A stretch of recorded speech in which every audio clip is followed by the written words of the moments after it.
नमस्कार, स्वागत है आपका बिग फाइट लाइव में। आपके साथ मैं हूं श्वेता मिश्रा अवस्थी। चुनाव आयोग ने 5 राज्यों में होने वाले विधानसभा चुनाव की तारीखों का ऐलान कर दिया है। राजस्थान में 23 नवंबर को वोटिंग होगी और 3 दिसंबर को 5 राज्यों के नतीजे आएंगे। 200 विधानसभा सीटों पर जनता का फैसला सबके सामने होगा। 5 करोड़ से ज्यादा वोटर्स कुर्सी के हकदार का फैसला करेंगे। चुनावी महासंग्राम के मैदान में सिपाही जंग डटे हैं। चुनाव आयोग ने रणभेरी क्या फूकी, रणबांकुरे अपने हथियार लेकर घमासान के लिए तैयार हो गए। चुनावी तारीखों के ऐलान के साथ ही कांग्रेस पार्टी ने दावा किया कि 5 राज्यों के चुनावी रण में उनका सबसे बड़ा हथियार जातीय जनगणना होगी। कांग्रेस की कोशिश है कि वो बीजेपी को जातीय जनगणना की विरोधी साबित करके ओबीसी वोट बैंक को अपने पाले में कर ले। वैसे जमीनी मुकाबले की बात की जाए तो कांग्रेस और बीजेपी के बीच सीधी टक्कर है। राजस्थान में कांग्रेस की अपना किला बचाने की चुनौती है तो बीजेपी के लिए सत्ता में वापसी का चैलेंज है। तारीखों के ऐलान के फौरन बाद बीजेपी ने पहली लिस्ट जारी करने में बाजी मार ली है। 41 प्रत्याशियों की पहली लिस्ट में 7 सांसदों को मैदान में उतारा है। अब सवाल यही है कि विधानसभा चुनाव का सबसे बड़ा मुद्दा क्या रहने वाला है। क्या बीजेपी भ्रष्टाचार, महिला आरक्षण और विकास जैसे मुद्दों के सहारे मैदान में उतरेगी, और क्या कांग्रेस पार्टी विकास, ओबीसी गणना, जाति गणना जैसे मुद्दों को लेकर चुनाव में जाएगी। यानी ऐलाने जंग हो चुका है। आज बात इसी खास मुद्दे पर।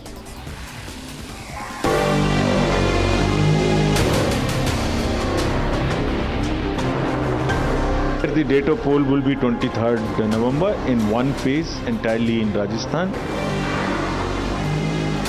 आपस में लड़ रहे हैं, आपस में मुंगेरी लाल के हसीन सपने देख रहे हैं। मुख्यमंत्री के जो है गुड्डा गुड्डी का खेल खेल रहे हैं, जबकि इनमें से कोई बनना है नहीं। भारतीय जनता पार्टी के कार्यकर्ता चेहरे को देख करके नहीं, कमल के फूल को देख करके चुनाव में काम करते हैं। प्रचंड बहुमत के साथ में भारतीय जनता पार्टी आने वाली है।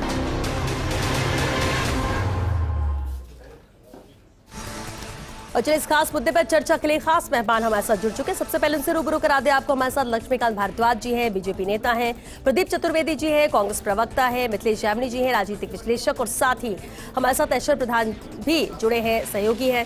बहुत स्वागत है आप सभी का बिग फाइट लाइव में।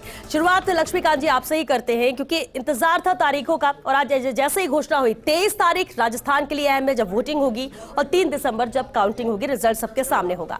लेकिन उसके साथ ही बीजेपी ने बढ़त बनाते हुए 41 नामों की पहली सूची यहां पर ला दी है।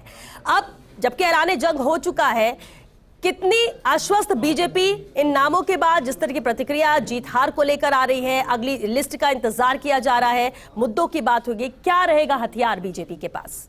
देखिए, भारतीय जनता पार्टी, कांग्रेस पार्टी ने जो पौने 5 साल राजस्थान में शासन किया है, उस शासन के परिणाम के रूप में जो जनता आक्रोशित है, उसको लेकर पहले दिन से आश्वस्त है कि हम राजस्थान में सरकार बनाएंगे। ना केवल सरकार बनाएंगे बल्कि ऐसी सरकार बनाएंगे कि अपना ही रिकॉर्ड हम लोग तोड़ेंगे जो 2013 में हम लोगों ने बनाया था।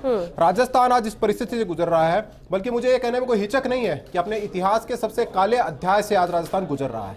जिस तरह की परिस्थितियां पूरे पौने 5 साल में कांग्रेस पार्टी की सरकार के दौरान यहाँ राजस्थान में रही है, उसने जनता को आकर्षित किया है। और ये बड़ी बात है कि आज केवल भारतीय जनता पार्टी चुनाव नहीं लड़ रही, भारतीय जनता पार्टी के साथ राजस्थान की जनता चुनाव लड़ रही है। क्योंकि जो अत्याचार की पराकाष्ठा पिछले पौने 5 साल में जनता के ऊपर हुई है, उसका बदला लेने का वक्त आ चुका है। और मुझे ऐसा लगता है कि जैसे राजगढ़ में ड्रिल मशीन से शिवलिंग उखाड़ा था कांग्रेस पार्टी की सरकार ने, वैसे जनता जड़ से कांग्रेस पार्टी को उखाड़ देगी। कांग्रेस को ऐसा क्यों लगता है लक्ष्मीकांत जी? अभी आपने भी सुना होगा, हमने स्टिंग में भी वो बाइट डाली है गोविंद सिंह डोटासरा की कि मुख्यमंत्री खेल रहे हैं, मुंगेरी लाल के हसीन सपने देख रही है बीजेपी की, वो जीत जाएगी, परिवर्तन करेगी, सरकार बनाएगी।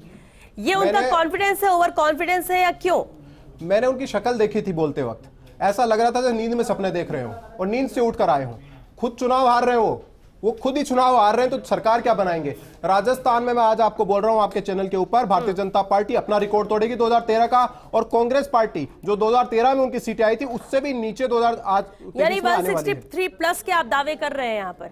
100%। प्रदीप चतुर्वेदी जी, ऐलानी जंग हो चुका। हालांकि हमने शुरुआती तौर से बात की कि कांग्रेस बढ़त बनाए हुए थी, बैठकों का दौर हो, संगठन को मजबूत करने की बात हो, बहुत सारी चीजें कर रही थी। लेकिन लिस्ट में हम बार बार सवाल उठाते हैं कि लिस्ट कब आएगी। लिस्ट में बीजेपी ने यहाँ बाजी मारी, पहली सूची 41 नामों की।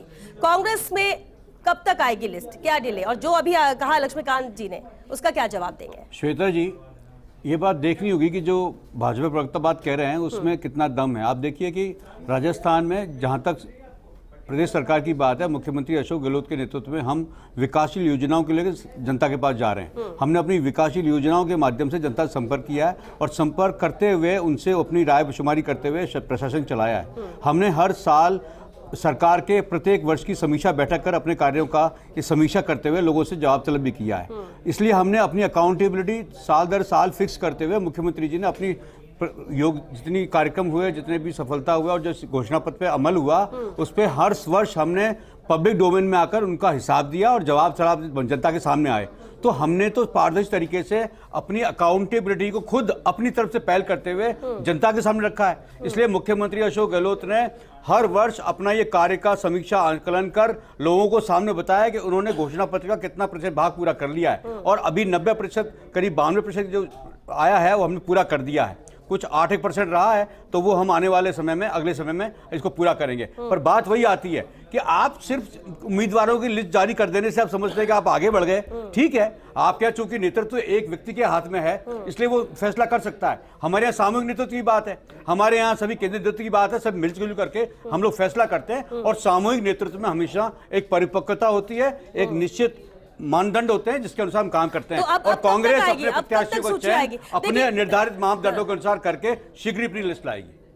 ठीक है, क्योंकि सितंबर की बात कही जाती थी, अब अक्टूबर शुरू हो गया, अब शायद हो सकता है कि नवरात्रि में आए, क्योंकि श्राद्ध पक्ष है, ये सब भी मुहूर्त और सब चीजों माने इम्पोर्टेंट नहीं है। बिल्कुल मिथिलेश जी, देखिए 23 का चुनावी दंगल है, जिस तरह से ऐलान जंग हो चुका है, सूची यहाँ पर सामने है, इसे लेकर भी चर्चा है। 7 यहाँ पर MP जिन्हें चुनाव मैदान में उतार दिया गया है, बेहद अहम नाम है। इन सीटों को लेकर 41 सीटों की बात की जाए, पहली नजर में क्या लगता है आपको, क्या देखा गया है, किस तरह से इसे बैलेंस करने की कोशिश की गई, एक सीट पर कितना स्टडी किया गया? देखिए, काफी मेहनत मशक्कत के बाद लिस्ट आई है, क्योंकि अधिकतर सीटें वो है जिन पर भाजपा जीत नहीं रही थी। अगर विद्याधर नगर और एक सीट और छोड़ दें तो ऐसी सीट है जो विनिंग थी, बाकी सब पर इन्होंने पूरी स्टडी कर अपना प्रत्याशी उतारा है। अब इसमें जो सांसद उतारे हैं वो निश्चित रूप से, जैसे पर्टिकुलर पूर्वी राजस्थान में जो डॉक्टर किरोड़ीलाल मीणा को उतारा है तो उसका कुछ असर पड़ेगा, क्योंकि डॉक्टर किरोड़ीलाल मीणा निश्चित रूप से 4.5 साल तक एक्टिव रहे, उसका बेनिफिट पूर्वी राजस्थान में मिलेगा। और जो एक कम्युनिटी है जो आई लव यू के नाम से भी मशहूर है, उसको साधने के लिए जिस तरीके से कर्नल किरोड़ी बैंसला के बेटे को उतारा है तो वो भी एक बैलेंसिंग है। तो पूर्वी राजस्थान, जिस पूर्वी राजस्थान ने सत्ता की चाबी कांग्रेस को सौंपी, उस गढ़ को भेदने के लिए एक नई रणनीति बनाई गई है। अब इसमें एक और इंपॉर्टेंट चीज है कि विद्याधर नगर, देखिए दिया कुमारी एक ऐसी बीजेपी की कैंडिडेट है कि तीनों चुनाव अलग अलग जगह से लड़ रही है। सबसे पहले वो सवाई माधोपुर से लड़ती है, फिर राजसमंद चले जाती है, और अब विद्याधर नगर, जो महाराजा जयसिंह थे उनके जो वास्तुशास्त्री थे विद्याधर भट्टाचार्य, उनके नाम से जो नगर बसाया गया उस विद्याधर नगर से लड़ने जा रही है, जो भाजपा का परंपरागत वोट बैंक है, जहां भाजपा के चिन्ह पर वोट पड़ते हैं। तो सबसे सेफ जगह उतारा है। इससे एक मैसेज जा रहा है, जो प्रधानमंत्री की सभा में दादिया में जो बात उठी थी वो बात जा रही। अब इसमें एक इंपॉर्टेंट चीज ये भी, CLC से आए श्रवण चौधरी को इन्होंने फतेहपुर से उतार दिया, तो एक बात तो ये दूर होगी कि JJP से कोई समझौता करने वाले हैं। जो बात उठ रही थी, क्योंकि दाता रामगढ़ और फतेहपुर दोनों सीटें JJP मांग रही थी, वो नहीं। तीसरी, एकनाथ शिंदे की पार्टी शिवसेना, उसके लिए जो कहा जा रहा था कि राजेंद्र गुड़ा को कुछ वॉकओवर मिल जाएगा, वो भी वॉकओवर नहीं मिला। इसका मतलब भाजपा अपने दम पर सीटें लड़ने जा रही है। एक मैसेज तो ये क्लियर हो गया। दूसरा एक मैसेज ये क्लियर हो गया है कि जो बायुतु सीट है, जो बहुत इंपॉर्टेंट सीट है कांग्रेस के हिसाब से, हरीश चौधरी की, उस सीट पर बड़ा खेल कर दिया, क्योंकि कैलाश चौधरी जो वर्तमान मंत्री वहां से हार गए थे चुनाव।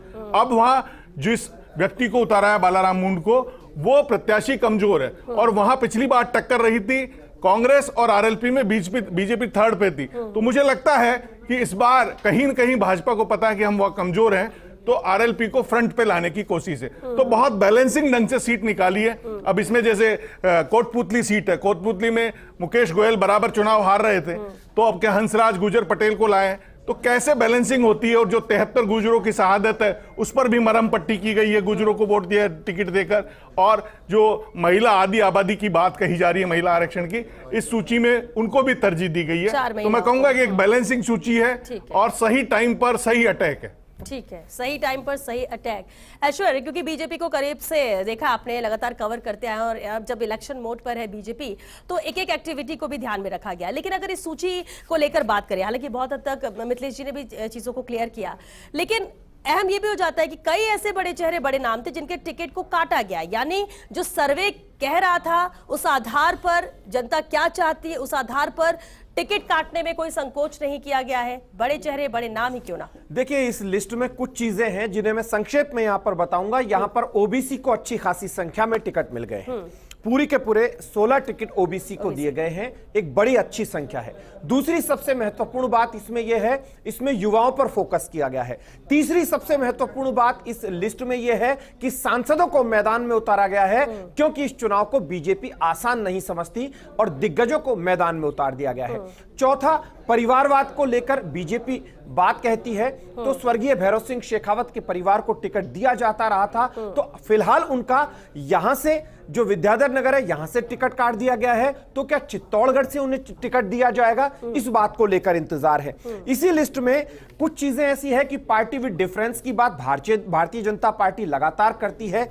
तो यहां पर पिछली बार जो बगावती थे, जिन्होंने बगावत की थी, उन्हें अलग अलग सीटों से लड़ाया गया है। यहां पर भागचंद कांकड़ा जो है वो हालांकि पहली बार आए हैं लेकिन बसपा से थे। देवी सिंह शेखावत बगावत कर चुके हैं, हंसराज पटेल कोटपुतली से बगावत कर चुके हैं, उदयलाल भड़ाना, विक्रम जाखड़ और बबलू चौधरी, इस तरीके के नाम भी है। इसके अलावा ब्यूरोक्रेट एक लिए गए हैं, चंद्रमोहन मीणा। चंद्रमोहन मीणा का विरोध दिल्ली में बीएल संतोष के सामने हुआ था, तो ऐसे में सीधे तौर पर एक मैसेज दे दिया गया है कि भाई तुम दिल्ली क्यों आ गए, तुम जयपुर भी अपनी बंद कमरे में बात रख सकते थे, तो संभवतः उन्हें टिकट दे दिया गया है। अरुण सिंह एक बात बोल रहे थे कि ये लिस्ट अभी अफवाह है, तो वो लिस्ट अफवाह नहीं निकली। जो लिस्ट मार्केट में निकली, सोशल मीडिया में निकली, उसमें दो नाम, दिया कुमारी और राजवर्धन सिंह राठौड़, इन दो नामों ने चौंका दिया। इसके अलावा इस पूरी लिस्ट को अगर गौर फरमाते हैं तो यहां पर सामाजिक नेताओं को तवज्जो दी गई है। विजय बैंसला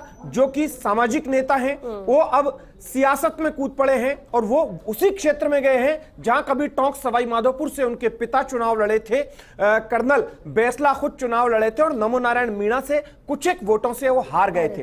अब ऐसे में यहां पर देखना है कि हरीश मीणा जो कि नमो नारायण मीणा के ही भाई हैं, वो उनके सामने मैदान में आते हैं या किसी और को कांग्रेस उतारती है। इसी लिस्ट में अगर गौर फरमाते हैं तो किरोड़ीलाल मीणा की छवि जो पिछले 4-5 साल में चेंज हुई है, जिसे लेकर किरोड़ीलाल मीणा की एक छवि उनके प्रतिद्वंदियों ने बिगाड़ने की कोशिश की थी, तो वो सर्व समाजी अपने आप को कहते हुए एक छवि उन्होंने बना ली है। और उनके लोग जो दलील देते हैं वो कहते हैं कि सभी समाजों को लेकर किरोड़ीलाल मीणा ने लगातार आंदोलन किए हैं। ऐसा नहीं, मीणा तमाम समाजों के और ज्यादा आंदोलन किए हैं और वो संख्या भी गिनाते हैं कि उस संख्या में इतना प्रतिशत हमने आंदोलन दूसरे लोगों के लिए किए हैं। और भी मैं संक्षेप में इसमें बता दूं, बहुत संक्षेप में बता रहा हूं कि मेरे साथ लक्ष्मीकांत है।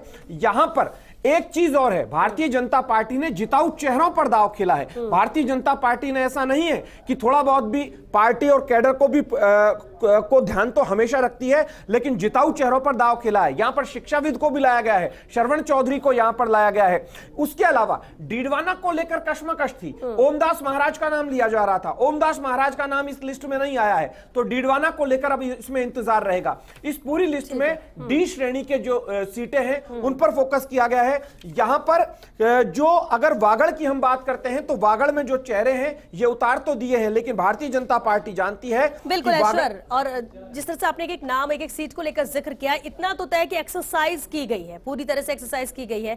एक अहम बात जरूर है मिथिलेश जी, एक बात कही जा रही कि इसमें न संघ की चली न संगठन की चली, जो सर्वे रहा, जो जनता चाहती है, जो जिताऊ चेहरे थे, उसी पर दांव खेला गया। क्या माने उसी लिहाज से इस लिस्ट को तैयार किया गया और इसलिए ज्यादातर बीजेपी के कैंडिडेट को देख के और इन नामों को देख के ऐसा लगता है कि इसमें बीजेपी को बढ़त रहेगी? देखिए, जो जीता वही सिकंदर कहलाता, राजनीति वही होती है। विनेबिलिटी बहुत इंपॉर्टेंट इश्यू होता है कि अगर आप सत्ता में ही नहीं आए तो आपके कांग्रेस कार्डर वगैरह सब धरे रह जाते हैं। दूसरी तरफ कांग्रेस के लिए एक दुविधाजनक स्थितियां है कि आज उन्होंने जो आरपीएससी सदस्य बनाया उसके खिलाफ एक जो राजाराम मील है वो वीडियो वायरल कर रहे हैं। राधेश्याम तंवर की दुविधा में माया मिली ने राम, दुविधा में कांग्रेस ने जो आज लास्ट टाइम में मूवमेंट में नियुक्तियां की, राधेश्याम तंवर ने इस्तीफा दे दिया। दूसरी तरफ जो राहुल गांधी ने कास्टिज्म को मेजर फैक्टर बनाया, उनका भी एक वीडियो वायरल हो रहा है। उसमें 2009 में वो कहते हैं मैं किसी कास्ट में बिलीव नहीं करता, मैं डेवलपमेंट में बिलीव करते हैं, और 2023 में आके कह रहे हैं मैं कास्ट में बिलीव करता हूं। वो भी वीडियो वायरल हो रहा है। प्रदीप जी, इसी पर एक रिएक्शन। जी देखिए, मैं कहना चाहता हूं कि मुख्यमंत्री अशोक गहलोत जी सब समाज के नेता हैं और जिस तरह से अपना काम कर रहे हैं वो सब समाजों के लिए अपनी बात करते हैं। जहां तक बात इन्होंने भी जमीनी कही है, तो सवाल इस बात का है कि जब प्राथमिकता को लेकर बात होती है और चुनावी माहौल में जब बातें हो रही हैं, तो हम हमारे सामने जो प्रतिद्वंदी में भारतीय जनता पार्टी है उसकी रीति नीति लेकर हमें बात करनी होती है। तो मेरा कहना यही है कि मुख्यमंत्री अशोक गहलोत ने अपने राजनीतिक अनुभव से, अपने कार्य योजनाओं के बल पर, अपनी प्राथमिकताओं के बल पर, अपने विचार या पार्टी के विचार अलग है, लेकिन जैसे चुनाव के दौरान सिचुएशन बनती है, जैसे स्थितियां बनती है, उस हिसाब से बदलना पड़ता है जी। कि अगर आप कभी जाति के विरोध में बात करते हो तो कभी जाति के फेवर में बात करते श्वेता, आज चुनावी माहौल तैयार हो गया है। आज देखिए आचार संहिता लग गई है, तो अब सारा मुद्दा जो है वो चुनावों पर प्रेरित हो गया है। तो सारी स्थिति यह है कि अब चुनाव में नूरा कुश्ती जो होगी उसमें जिस तरह की बात कही जाए उसका जवाब दिया जाएगा। तो मैं आपसे कहना चाहता हूं कि आज जो इन्होंने जारी लिस्ट की है उसमें एक बात सामने साफ साफ आ रही है कि प्रधानमंत्री नरेंद्र मोदी लोकसभा चुनावों को प्रायोरिटी पर रखकर ये सब रणनीति कर रहे हैं।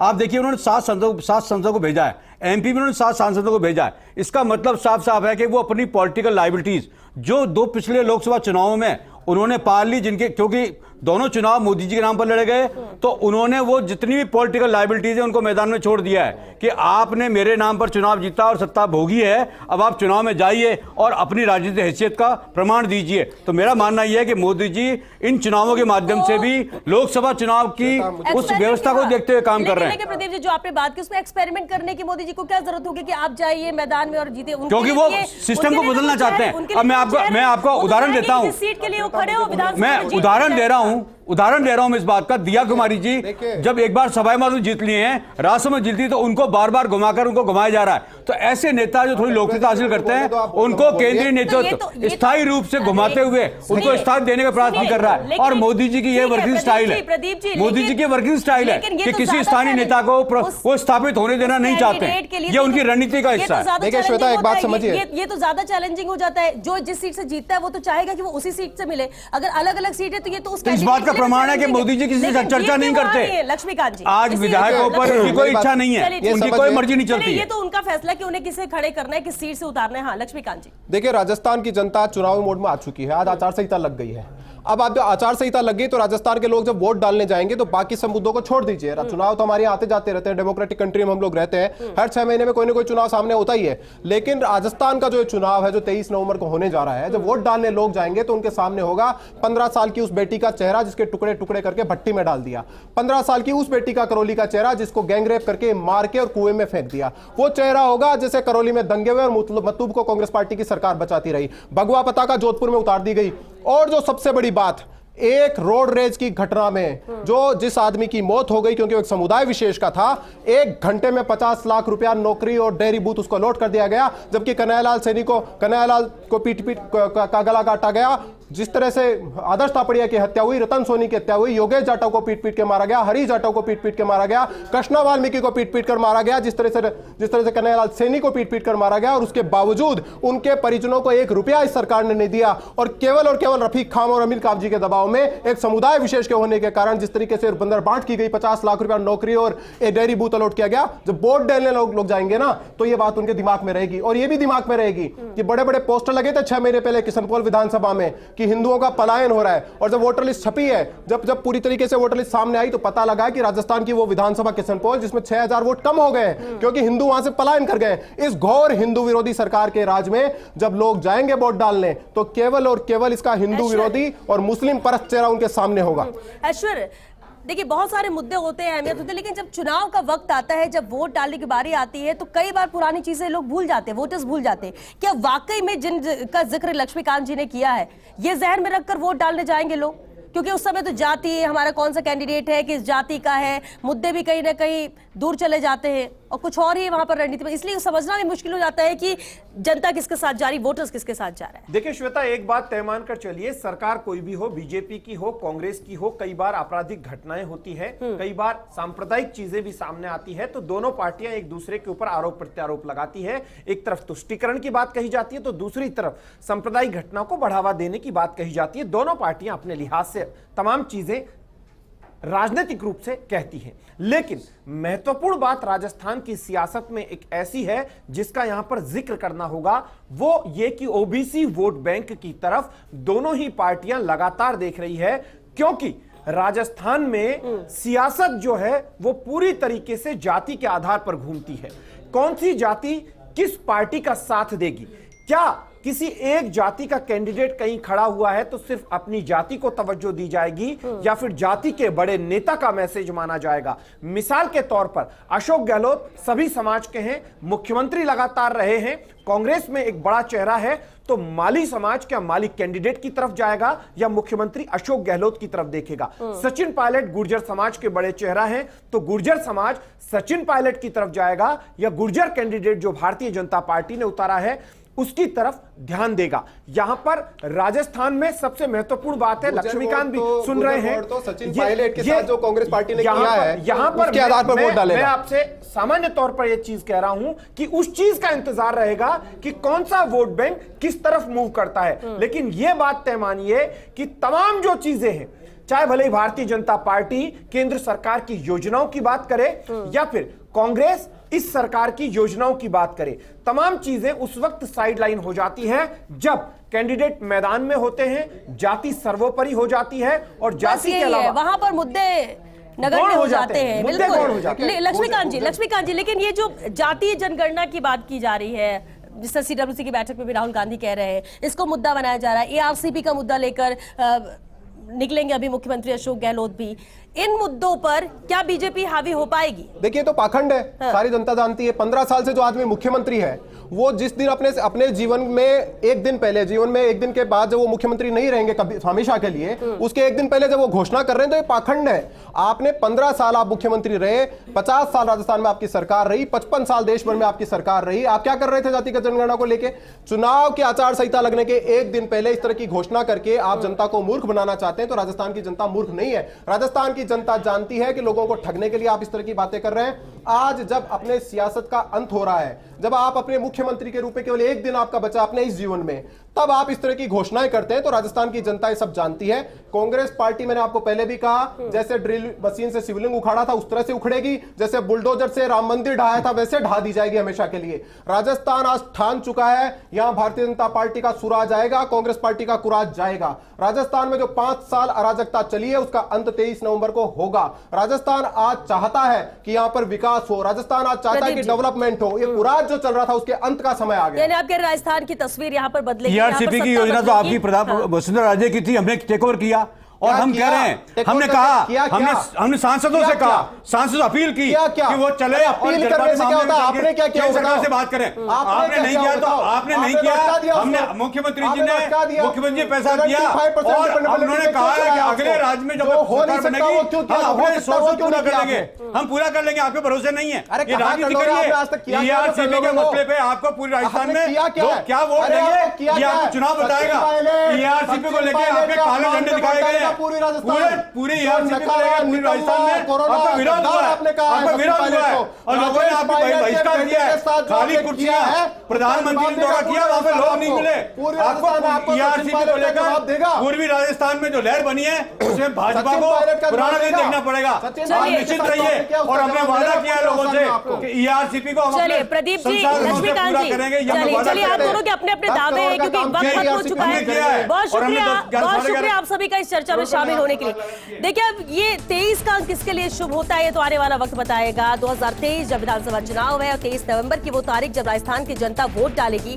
अब कांग्रेस के लिए डालती है, बीजेपी के लिए डालती है, किसी तीसरी पार्टी को फायदा मिलता है, कैंडिडेट को देखती है, मुद्दों को देखती है, या फिर उस वक्त जाति को देखती है कि हमारी किस जाति का कैंडिडेट यहाँ पर खड़ा है। बहुत सारी ऐसी चीजें हैं, अभी भले जितनी चर्चा कर ली जाए लेकिन वोटर के मन में क्या है 23 तारीख को ही समझ में आएगा जब वोट डालेंगे और 3 दिसंबर को जब परिणाम सबके सामने होंगे। लेकिन इतना जरूर है, ऐलान जंग हो चुका है और हर एक दिन नई नई तस्वीर भी देखने को मिलेगी क्योंकि कोशिश दोनों तरफ से है। एक सत्ता में वापसी चाहती है तो दूसरा परिवर्तन चाहती है। चलिए इसी के साथ बिग फाइट लाइव में आज के लिए बस इतना ही। नमस्कार।